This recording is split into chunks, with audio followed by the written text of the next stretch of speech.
Barron Trump steps onto the luxury aircraft, adjusting the strap of his designer bag. The first-class cabin glows under soft golden lights, exuding wealth and exclusivity. He finds his seat 2A by the window, sits down, and exhales, ready for a peaceful flight. The other passengers barely glance at him, too engrossed in their own worlds. But one pair of eyes lingers, a sharp, scrutinizing gaze from the cockpit. The pilot, a middle-aged man with a stiff posture, watches Barron with an expression that's hard to read. A flight attendant welcomes Barron with a polite smile, but the unease in the air is almost tangible. Barron barely notices the pilot's gaze as he pulls out his phone to check some emails. A few moments later, heavy footsteps echo through the first-class cabin. The pilot is approaching. He stops beside Barron's seat and clears his throat dramatically. Barron looks up, puzzled. "Excuse me," the pilot says, his voice laced with condescension. "Are you sure you're in the right seat?" Barron blinks. "Yes, 2A." The pilot doesn't move. Instead, he scans Barron's expensive but understated outfit, then glances at the other passengers, many of whom are middle-aged businessmen or older individuals in formal wear. "Mind showing me your ticket?" the pilot asks, a tight-lipped smile forming. Barron frowns but obliges, pulling up his digital boarding pass. The pilot barely glances at it before shaking his head slightly, as if something is off. "Interesting," the pilot mutters under his breath. "You wouldn't happen to be using someone else's account to book this, would you?" A few passengers shift uncomfortably, sensing the tension. A woman in an emerald green dress across the aisle raises an eyebrow, while a businessman with silver hair lowers his newspaper, watching the scene unfold. The pilot remains unmoved. He gestures for a flight attendant to come over, his voice carrying a hint of authority. "Can you double-check our system? I want to confirm this young man's booking myself." The flight attendant hesitates, exchanging a glance with Barron. She pulls out her tablet and types quickly. Within seconds, she nods. "Yes, sir. Mr. Trump is indeed a first-class passenger on this flight." The pilot's jaw tightens. He doesn't like the answer, but he isn't ready to let it go. He turns back to Barron, this time his voice barely masking irritation. "Look, I don't know how you got this seat, but I can tell you don't usually fly first class. Maybe you should head to economy before we make this official." A collective gasp ripples through the nearby passengers. Barron, taken aback, sits up straighter. His blue eyes darken slightly, but his voice remains calm. "Are you suggesting I don't belong here?" The businessman with silver hair sighs and folds his arms. "Come on," he mutters, shaking his head. The woman in the green dress now openly glares at the pilot. Barron doesn't flinch. Instead, he leans back, eyes locked on the pilot, and speaks in a measured tone. "If you have an actual reason to question me, go ahead. But if this is about who I am or what you assume about me, then maybe you should reconsider your approach." The pilot's lips thin into a harsh line. "I make the calls on this flight," he snaps, "and I'm telling you." A new voice cuts in, low and authoritative. It's the silver-haired businessman. "Enough!" Everyone turns. The businessman removes his reading glasses and gestures toward Barron's ticket, still glowing on the screen. "This young man has a verified first-class ticket. That's more than enough. Now, unless you have a real issue, I suggest you let him be." Other passengers murmur in agreement. The woman in green nods. Even a flight attendant shifts uncomfortably, clearly siding with Barron. The pilot hesitates, but his pride won't let him back down just yet. The tension in the cabin is thick. The pilot's face twitches, his authority challenged in front of first-class passengers who now seem to be siding with Barron. His eyes flicker between Barron and the silver-haired businessman, calculating his next move. "Sir," the flight attendant interjects, her voice firm but respectful. "Mr. Trump has a valid boarding pass. There's no reason for him to move seats." "This is ridiculous," the pilot hisses under his breath, but now more passengers are watching. Some shake their heads, others lean in, whispering among themselves. The businessman straightens in his seat. "What's ridiculous?" he says, voice calm but authoritative. "Is a paying passenger being harassed for no reason?" A middle-aged woman across the aisle chimes in. "Exactly. If this were anyone else, we wouldn't be having this conversation, would we?" The pilot's jaw tightens. He glances around, realizing he's outnumbered. Barron, still composed, finally speaks again. "I'd really prefer to enjoy this flight in peace." If that's not too much to ask. The murmurs grow. The woman in the emerald dress nods approvingly. The businessman smirks. Even the flight attendant looks relieved. The pilot clenches his fists, his authority slipping away. He takes a deep breath and looks at the flight attendant, trying to regain control.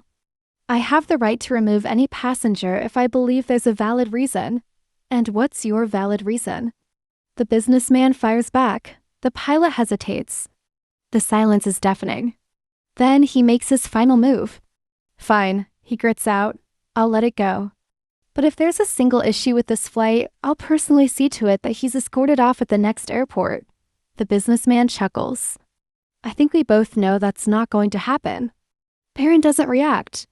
He simply picks up his phone and resumes what he was doing, as if the entire ordeal had been nothing but an inconvenience.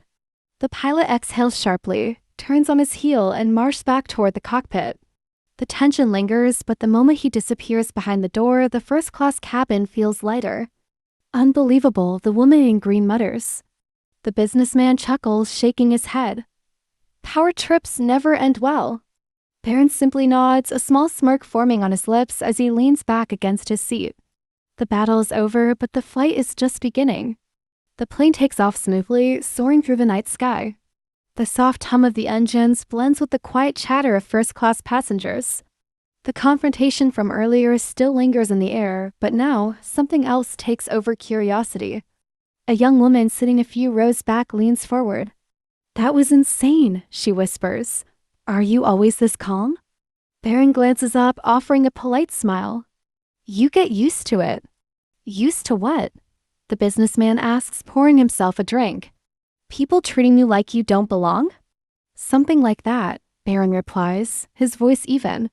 He doesn't elaborate, but the businessman studies him for a moment before nodding knowingly. Well, the businessman says, raising his glass slightly. Here's to handling nonsense with grace.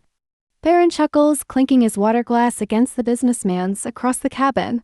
Other passengers steal glances at him, some intrigued, others seemingly reevaluating their earlier assumptions. As the flight progresses, Barron finds himself in an unexpected conversation with the businessman. His name is Richard Carter, a well-known investor, and he's surprisingly down-to-earth. I'll be honest, Richard says, I didn't expect someone your age to handle that kind of pressure so well. I've had practice, Barron replies with a small smile. I bet, Richard muses. You know, people always assume things about others, especially when they think they know your story. Yeah, Barron agrees, but sometimes it's fun to prove them wrong. Richard laughs, nodding approvingly. I like you, kid. As the flight continues, the tension from earlier seems like a distant memory.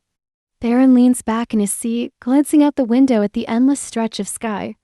The city lights below flicker like tiny fireflies, a quiet reminder of how small the world looks from up here.